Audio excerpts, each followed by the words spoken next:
Hey there, friends and enemies, Jopa here again, and today we got the reveal of the very first Secret Lair coming in 2026. This is going to be a Fallout crossover. Now, obviously, we have already gotten Fallout cards in the past. This is going to be primarily focused on the show specifically and releases on January 26, 2026. Now, the first card that I wanted to mention is this Silver Shroud costume promo card, which is a two colorless artifact equipment with flash. When this equipment enters, attach it to target creature you control. That creature gains Shroud until end of turn. Equipped creature can't be blocked.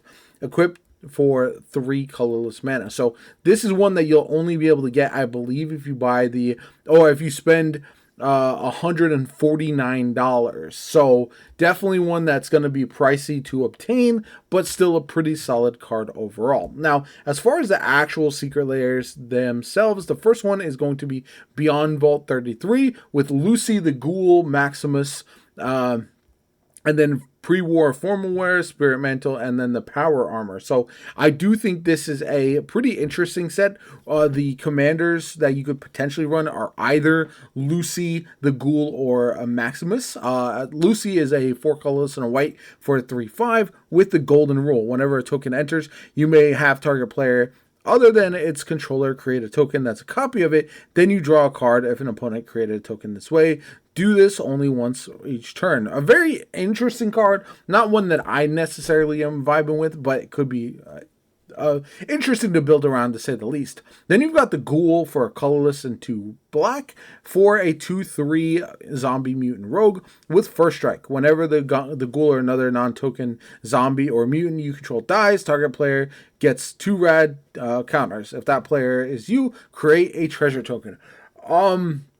Very good. Could be used in zombie decks. Could be used in Fallout themed decks with the rad counters. You're thinking Mothman, for example. So I think the Ghoul could be very, very good. And I do think it's a welcome addition to the Fallout type of cards. As far as Maximus for 3 colorless and a red for a 4/4. Legendary Human Knight with Trample. When Maximus enters, you may search your library for an equipment card with mana value 2, reveal it, put it in your hand, and then shuffle.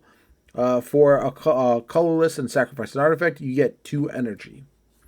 Then you've got pre-war formal wear. This is 2 colorless and a white for an artifact equipment. When this equipment enters, return target creature card with mana value 3 or less from your graveyard to the battlefield and attach this equipment to it. Equipped creature gets +2/+2 and has vigilance. Not bad at all. I think this is a good option, especially for white decks that could utilize something like that. We also have Spirit Mantle for a colorless and a white for an enchantment aura. Enchant creature. Enchanted creature gets +1/+1 and has protection from creatures. Again, not bad. I think these are pretty solid cards overall. This is a Secret Lair that I'd be interested in picking up. Finally, you have the T60 Power Armor for 2 colorless. This is reprint of this power armor from the Fallout set, and it goes perfectly with Maximus. So if you're building a Maximus deck, for example, you're definitely going to want this power armor. Overall, non-foil is 40 and foil is 50, so this is a very expensive Secret Lair. I'm not sure if it's necessarily worth it, but a good set overall as far as a bunch of unique cards. Then we got the Greet the Dog set. This is going to be a bunch of reprints, it looks like, with Dog Meat, who is actually Yoshinari Ever Faithful. And then we've got Arcane Signet, Lightning Greaves, Patchwork Banner, and then Soul Ring.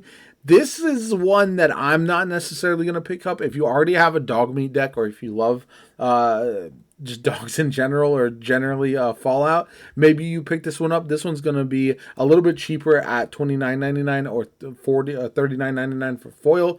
But I don't really need to go over these cards because they are pretty common. Although Dog Meat is a 1 white mana for a 1/1 legendary dog. Whenever another legendary permanent you control enters, put a +1/+1 counter on Dog Meat and then partner. Then we got Rad. So this one is interesting because it does include the Wise Mothman. So that is another option to get that if you don't have it already. It's also got Ripples of Potential, which is a very prominent card. I think from people who tend to like that. Mutational Advantage as well. Mind Crank, and then we've got the Mothman Egg, which is Mesmeric Orb. This is another interesting one, and at $29.99 or $39.99, I'd be more interested in this one. I do already have the Weiss Mothman as a full-blown commander precon, so because of that, I do think that I'm probably going to pass on this one personally, although Ripples of Potential looks pretty good for a colorless and a blue instant. Proliferate, then choose any number of permanents you control that had a counter put on this way. Those permanents phase out. Could be very, very good in certain situations. Same thing with Mutational Advantage for a colorless. A green and a blue for an instant. Permanents you control with counters on them gain hexproof and indestructible until end of turn. Prevent all damage that will be dealt to those permanents this turn. And Proliferate. Very good for counter decks for sure. Mind Crank could be very good too for 2 colorless. Whenever an opponent loses life, that player mills that many cards. Very annoying, especially if you have a deck that's able to just consistently do various damage to them for, and however like you're able to do so. Like for example, if you put this in my Sephiroth deck or in a Kuja deck where I'm constantly just pinging for 1 damage, I'd just be making them mill cards all the time, which would be extremely annoying, I would imagine. Then we've got the Welcome to New Vegas one. This one is the most interesting to me. It is a bunch of reprints. You got Benny Platinum Thief, which is Tiny Bones, Trinket Thief. You've got Joshua Graham Berman, which is Ishin 2 Heroes is 1. You've got Custom Caravan, which is actually the deck of many things. The Platinum Chip, which is actually Cage Sun. And then Sunset Sarsaparilla Machine, which is Nuka-Cola Vending Machine. And this one at $29.99 and $39.99 is, I just love New Vegas. I think this is one of, Welcome to Fallout New Vegas is one of my favorite games of all time. And this thematically, I think fits very, very well with that. I don't necessarily know value-wise if this is going to be worth it, but I do think this is the most interesting of all of the new Secret Lairs to me personally. But I want to hear from you guys. From everything that I've gone over, what I've shown so far, are there any of these that you must have right away? If I were to rank them, I would say Welcome to New Vegas 1. I would probably go with this one here, the Beyond Vault 33 second, and then we'd finally go Rad third, and then finally this one, Greet the Dog.